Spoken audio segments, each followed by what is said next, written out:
पुढची बातमी आता अजित पवारांना मिळालेल्या मोठ्या दिलासाची।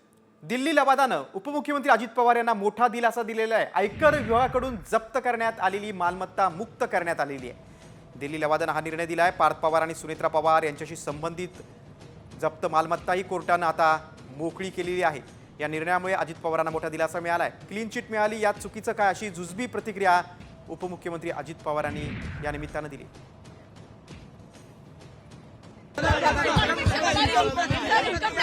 काय वाईट काय झालं? काय वाईट काय झालं? काय वाईट काय झालं? दादा तुमच्यावरचे आरोप कधी थांबणार?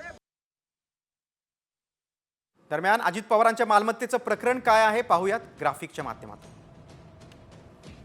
बघा, 7 ऑक्टोबर 2021 ला अजित पवारांच्या कुटुंबियांशी संबंधित असलेल्या कथित कंपन्यांवर छापे टाकले होते।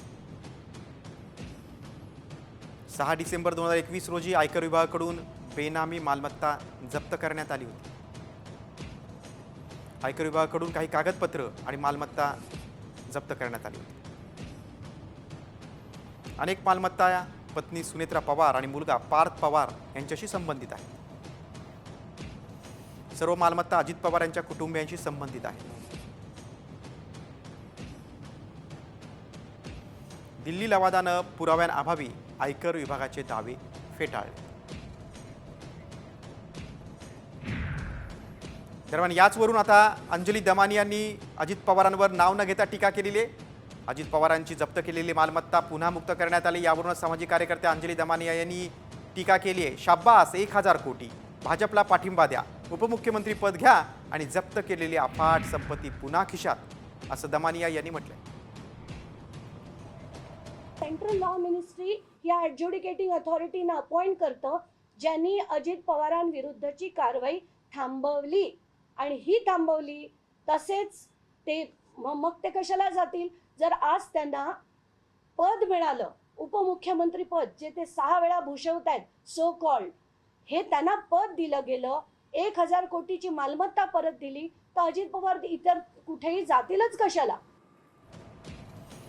आता विरोधकांनी काय टीका केली आपण पाहूया। अजित पवारांना बेनामी संपत्तीचं प्रकरण आयकर विभागानं दिलासा दिलाय, मात्र त्यावर विरोधकांनी जोरदार टीका केली। आरोप करणारे आणि क्लीन चिट देणारे एकाच घरात असल्याची टीका आमदार विजय वडेट्टीवार यांनी केली। तर एक है तो सेफ आहे असं म्हणत ठाकरे गटाचे आमदार भास्कर जाधव यांनी घणाघात केलाय।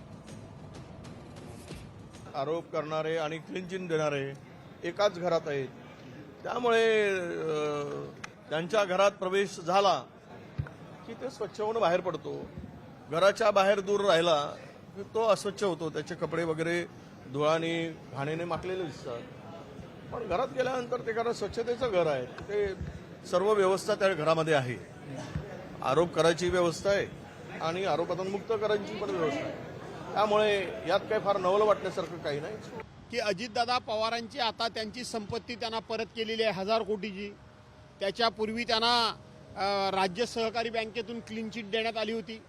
त्याच्या अगोदर त्यांना 70,000 कोटी रुपयाच्या इरिगेशन घोटाळ्यातून त्यांना क्लीन चिट देण्यात आली होती। आणि म्हणून मला असं वाटतं की माननीय देशाचे पंतप्रधान नरेंद्रभाई मोदी यांनी एक नारा दिला होता की एक है तो सेफ है।